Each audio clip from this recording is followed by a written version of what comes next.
Assalamualaikum warahmatullahi wabarakatuh. Alhamdulillah wassalatu wassalamu ala rasulillah.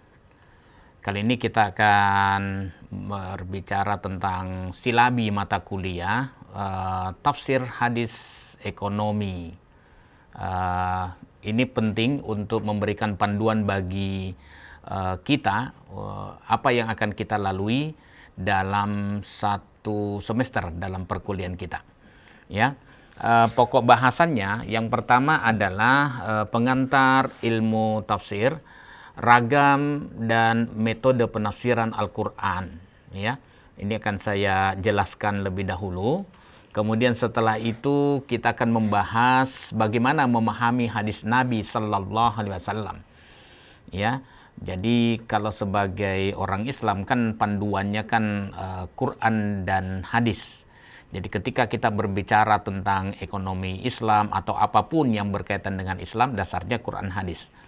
Nah, ini nanti saya akan menjelaskan ya dalam 1-2 kali pertemuan ya tentang bagaimana cara ulama menafsirkan Al-Quran, metode apa yang biasa mereka gunakan dan langkah-langkah apa yang mereka lakukan supaya penafsiran kita benar ya. Kemudian hadis, bagaimana kita memahami hadis Nabi.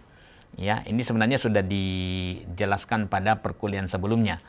Tetapi kita akan ya hanya sekedar menyinggung untuk mengingatkan memori kita pada semester-semester sebelumnya. Kemudian setelah itu kita akan berbicara manusia dalam perspektif Al-Quran. Ya, sebenarnya sudah dijelaskan dalam bab 3 dalam buku tafsir hadis ahkam dan ekonomi dan bisnis yang sudah saya tulis sesuai dengan silabi yang ada. Ya, nah, ini mulai tugas dari mahasiswa. Jadi mahasiswa membuat makalah dalam 10 halaman, nanti kemudian dipresentasikan ya dalam bentuk PowerPoint. Nah, ini pada pertemuan ketiga ya. Setelah itu Islam adalah agama keseimbangan. Ini juga dalam pertemuan ketiga. Memang kalau kita lihat manusia dalam perspektif Al-Quran dan Islam adalah agama keseimbangan itu tidak termasuk dalam bahasan ahkam. Tetapi untuk menegaskan bahwa dalam Islam bukan hanya satu persoalan yang kita bahas, misalnya tentang ekonomi, tentang politik, tentang pendidikan dan sebagainya. Tetapi kita harus tahu siapa sih manusia kita, siapa sih kita ini dalam perspektif Al-Quran. Kemudian agama apa yang pas untuk manusia. Kita akan bahas langsung masuk pada Islam sebagai agama keseimbangan. Ya. Nah, kemudian yang berikutnya adalah tafsir hadis tentang riba, ya, tentang riba. Ini ada pada bab 6, kita balik dulu, ya. Ini presentasi keempat, ya. Kemudian berikutnya adalah tafsir ayat tentang prinsip-prinsip muamalah. Disinilah panduan dalam kita bermuamalah, termasuk dalam kehidupan kita berbisnis, melakukan kegiatan ekonomi, ya, karena dalam Islam itu dalam muamalah itu semuanya boleh hingga ada dalil yang melarang. Kita akan eksplorasi mana ayat, mana hadis yang berbicara tentang prinsip-prinsip muamalah dan khususnya riba. Pada pertemuan kelima ya kita akan bahas tentang tafsir ayat dan hadis tentang harta dan kepemilikan. Ya, bagaimana pandangan Quran dan As-Sunnah mengenai harta dan kepemilikan itu sendiri. Ya, kemudian setelah itu kita akan bahas tentang tafsir ayat dan hadis tentang akad transaksi. Ya, ini dijelaskan pada bab 8 dalam buku tafsir hadis ekonomi dan bisnis. Ya, kemudian setelah itu ke-9 adalah tafsir ayat dan hadis tentang mudharabah. Ya, satu transaksi dalam perbankan. Ya, mana ayatnya, mana hadisnya. setelah itu baru kita bahas tentang murabahah, ya. Kemudian pada pokok bahasan berikutnya kita akan tentang tafsir ayat dan hadis tentang ijarah, sewa menyewa, ya. Ini kelompok tugas presentasi kelompok 8, ya. Kemudian tafsir ayat dan hadis tentang gadai, ya, tentang gadai atau roh, ya. Mana ayatnya, mana hadisnya yang kemudian biasa dijadikan sebagai landasan dalam masalah gadai, ya.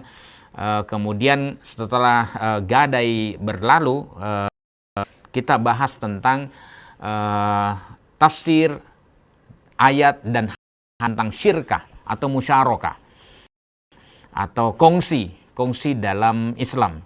Mana ayatnya, mana hadisnya, bagaimana Rasulullah Sallallahu Alaihi Wasallam melakukan bisnis dengan cara kongsi itu. Kemudian ada juga tentang asuransi, ya, atau insurance. Kita bahas mana ayatnya, mana hadisnya, kita akan eksplorasi di dalam pertemuan ke-9. Ada lagi tentang tafsir ayat dan hadis tentang sumber daya manusia. Nah, ini yang sebenarnya sudah kita awali tentang pembicaraan manusia. Tapi potensi apa yang dimiliki manusia yang bisa dikembangkan dari diri manusia? Ayatnya mana, hadisnya mana. Kemudian tafsir ayat dan hadis tentang manajemen. Nanti juga ada manajemen sumber daya manusia. Tapi bagaimana Islam berbicara mengatur tentang persoalan hidup, ya.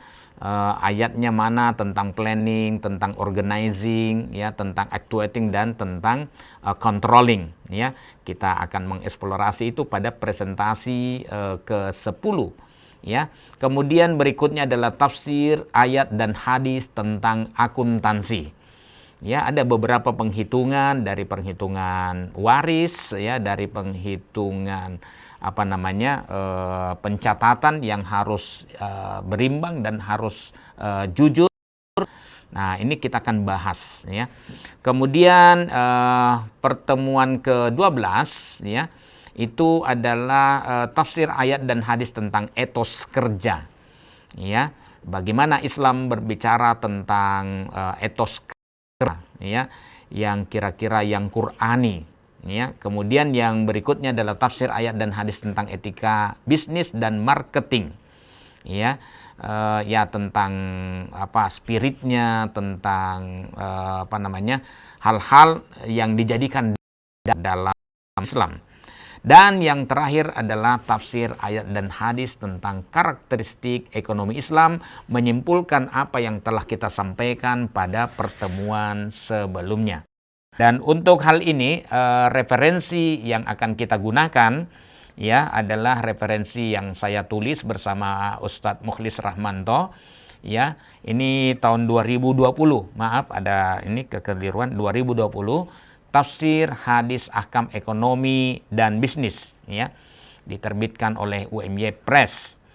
Referensi anjuran, ya, ada Dwi Sukanto, kompilasi tafsir ayat-ayat ekonomi Islam, ada Ibnul Qayyim, ya, kitab Amwal, ya, kitab harta, ada Hulul fi Mabadi Al-Muhasabah Al-Maliyah dan lain-lain. Nanti silahkan dibaca. Penilaian sama, ya, 76% kehadiran, saya berikan poin 15%.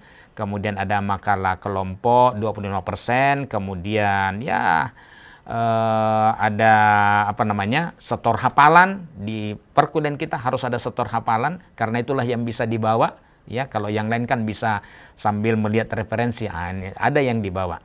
Kemudian ada ujian akhir semester, ya, total nilai 100. Insya Allah kita akan menyelesaikan pembahasan ini dalam 1 semester 3 SKS 18 kali pertemuan.